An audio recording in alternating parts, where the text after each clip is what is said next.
All right, good morning, good evening, good afternoon, ladies and gentlemen, citizens of YouTube. This is Pastor Dowell. You know, a lot of people are starting to email me again and asking me again. You know, Pastor Dowell, you know, I know you've been busy. You've been talking about a few other things, but you haven't not mentioned much about silver as much lately. That's because I have been very busy, but I also have been trying my best to keep up and doing my due diligence.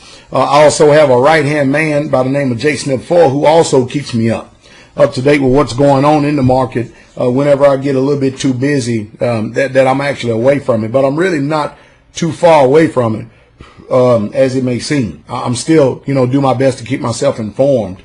And I only pray when I come on here to do videos that I am able to articulate my sentiment and my thoughts to you, as opposed to, you know, what's transpiring and taking place here in this market. I will tell you this, that the fundamentals are still the same. Nothing has never changed. We are still insolvent as a country. We are literally broke. And once you can get people to understand that, that's the key right there, is getting them to understand and see that. Because, you see, as long as they have these things, you know, called Federal Reserve notes in their pocket, they are automatically going to assume that they have what they call wealth and money, you know, which can buy anything out here in the world, because that's what the world is using. It is the world's reserve currency as it stands right now. People are using it, but there's something going on right now, like we've been trying to tell you for years and years and years, that the positions that a lot of these shorts are holding with silver, it's only a matter of time before the manipulation can start, you know, to stop. I'll give you an example. I remember way back it was years ago. I remember I bought my first ounce of silver. I spent $4 for it. $4 for an ounce. Can you imagine the gains I've made right now of buying actually my first ounce of silver for for $4? That is an extraordinary gain. And I would personally tell you right now that we have not even seen anywhere near the what we call the top of the market for silver or gold. Myself personally, I think silver is going to go to parity 1-to-1 with gold, if not outperform it, if not actually replace gold as a you know, the number one precious metal that there is. And people ask me about, what about platinum and palladium and all this stuff? Well, if you want to invest in those stuff, they are metals and they are things that people use and stuff. But if you want to invest in that stuff, go ahead and have fun with it. I choose to stick with silver and gold, mostly silver because I can't afford gold. Because, you know, platinum and palladium has never been used as money. You know, it just never has, but silver always has. That's the reason why silver is, you know, getting hit harder than anything. And not only that, since I'm a preacher, I'm a pastor, and I'm a student of the book, you know, silver's always been money. For 6,000 years, it's been nothing but money, regardless of what empires have came and gone. You know, gold is hoarded in the time we're living in, and silver is used as an industrial metal. And there's just nothing new under the sun about it. As a matter of fact, most people don't understand the actual uses of silver and what it does. But I actually have a little small choppy video right here I'd like to show you here just for a moment. Include this, and then I'll come back home in a second. Just watch this just for a quick second. It's a little choppy, but it's okay. Let's go over here, and I brought along a little chart, a little pie chart. This shows how silver is used, the demand for silver. 35% industrial. You got some photography, which is declining, jewelry, silverware, coin, and then ETFs at 55%. Now, that's not that interesting. What is interesting is if you look at what the total is, it's 127%. In other words, there's 27% more demand than there is supply of silver, or a third of the silver market. That is exactly what the Hunt brothers were able to do. They bought about a third of the outstanding silver market. So if we look at our chart here, this is silver from the 1970s. This is spot silver, 1970s to present. During the 70s to the Hunt brother peak, silver went up 3,500%. If we take that same math and saying that 30% of the silver market is a shortage, and we go from the mid-2000s to, and we say 3,500%, you get a silver price of $130. I don't know if it goes there, but I know at $30, this trade isn't over yet. And of course, if you can't understand exactly what the guy just got finished saying there on Fast Money, you're blind in one eye and can't see out the other, and that's none of my business. I can't do nothing about it. I've learned over the years that when unbelief is so prevalent in the minds and hearts of people, and when they're exercising, you know, just so much dissidents nowadays and enormously biased. That's what I like to call it more than anything. You can't do nothing about that kind of mind. I remember some years ago, I talked to this pastor friend of mine. He used to be a pastor friend of mine down in North Carolina. And I admonished him, well, when silver was at $15 an ounce. You know, it was trading, it was a little bit lower than that spot price, but, you know, over spot, it was going about $15 an ounce. I said, let me tell you something. The best advice I could give you right now, you're already a man of the book, but the best advice I can give you is just start investing in these things. Of course, you know, when you got bills to pay and things that you can't see that stuff, you don't see it. But what if you would have took my advice right now? You know how many bills you could have actually been paid off if he would have took my advice, and he could have been able to, right now, to get $32 for this little 1 ounce of silver. Hey, and this year we're probably staring at $70 an ounce. I said probably. I didn't make no predictions. I didn't set no dates, no times. But there's an undercurrent going on in the underworld of silver, and all my sources are starting to tell me to keep your eye on June. Keep your eye on the month of June, June 2012. Well, I buy, squat, hold, and do it for the long term, like I tell you. And hey, you can't go wrong. These things right here, these little mercury dimes right here, these mercury dimes, you can't go wrong with them, especially quarters. Here's a silver quarter pre-1964, 1961 quarter right here. I mean, I got all kind of silver. I have a Walking Liberty right here from 1943. I have this this lady right here from 1897. Because I believe silver is silver. I got a quarter right here from 1926. I flashed that a little too fast. But see, this is some old silver I got right here. And then I have a 1964 Kennedy. I have a Ron Paul right here, 1 ounce custom silver. I have Queen Elizabeth right here from Fiji, right there. And I have this buffalo. This Indian head. Indian head buffalo. I don't know if you can see it right now. The camera's trying to focus. Then I have a half ounce Apmex right here. But, you know, I try to teach y'all, and I'm finished at the teaching game right here. Either you get it or you don't. Especially you've been listening to me. If you choose to ignore it, you do it to your own peril. I mean, after all, if you're right, I have nothing to lose. I mean, if silver's not money, we don't have to worry about it. Everything's going to pan out and nothing like that. I still got nothing to lose because I can always go get money for the silver that I have. But if I'm right and you're wrong, that means you're losing everything. You're losing every single thing as this thing and this purchasing power continues to decrease right before your very eyes. And again, I say it again.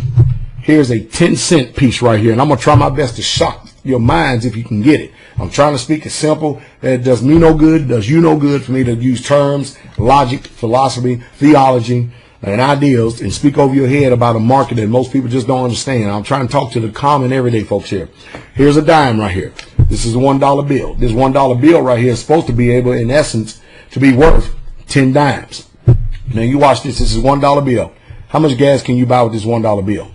How much gas can you buy with this 1 dime? Well, if this is ironclad slug, like you normally get back as a change when you go to the supermarket or gas station, whatever, you don't get back too much of nothing. You can't buy too much of nothing. But if it is this dime right here, right now this dime is probably worth about $2.50.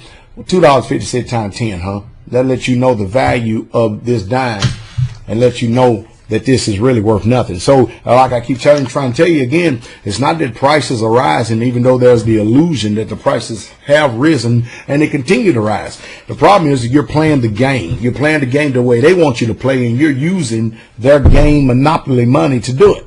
And when you stop playing that game and you start understanding what money is, see, at any time I want, even anytime I want, all I have to do is take some of this silver that I purchased some time ago, and I can still purchase the same amount of goods and services and still come out ahead. I mean, think about it. I can take this silver, this little silver mercury dime right here and get $2.50 for it and go buy $2.50 worth of goods and services, and that's only 1/10 of this dollar bill. You can't get $2.50 worth of services with this worthless piece of trash right here. You can't do that, can you? Huh?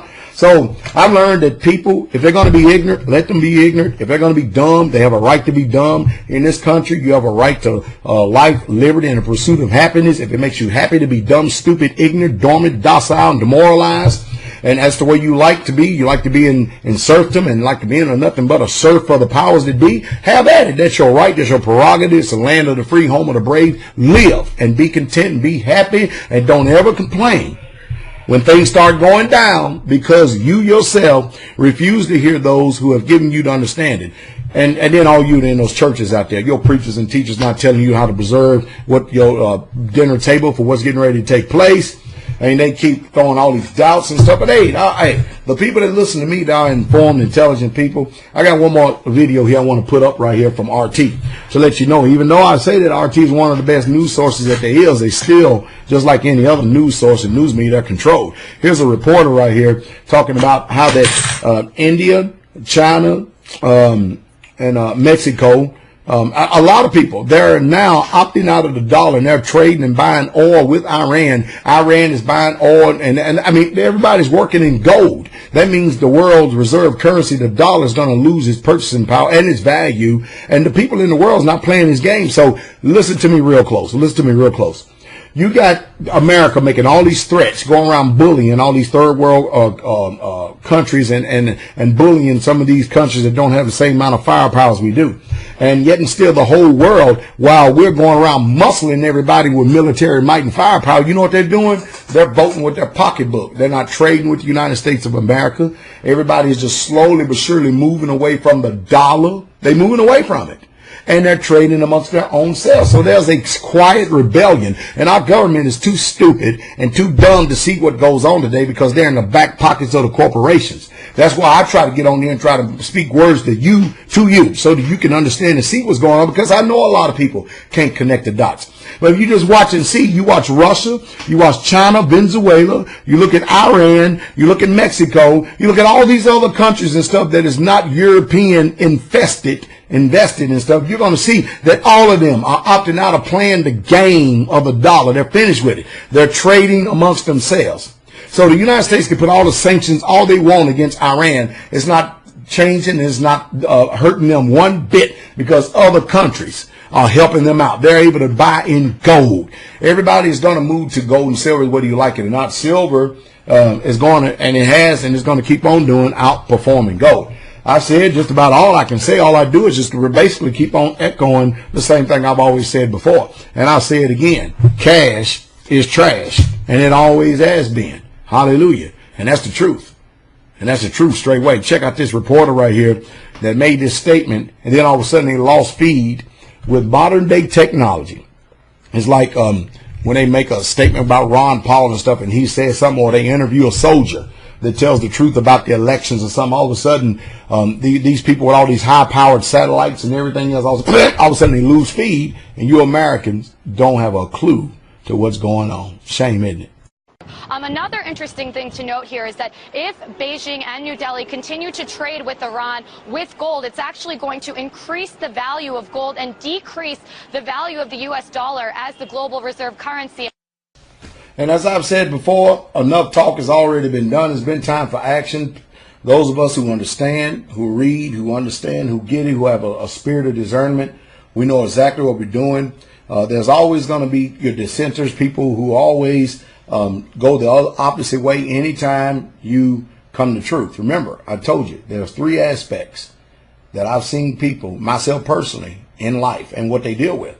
I met some people in life that have been warriors, and I mean warriors, whether it be in sports, the financial industry, the field or trade of their expertise, no matter whatever it is, and succeed and do very, very well in it. As a matter of fact, they went on, some of them become great authors, entrepreneurs, and been able to teach others what they've learned in those arenas. Those are respected or expected arenas of what you call expertise. But when it comes down to this mind right here and this heart and living this life, I've seen those same people can't cope with life. Look what happened to Junior Seau. I mean, a Titanic, a warrior on the field. A few years later, this mind right here. So I've seen people do that. But then I sit there and watch people when it comes time to face the facts, to face the truth, and last but not least, face yourself. I seen them same people who were tenacious and who was warriors be nothing but cowards in life.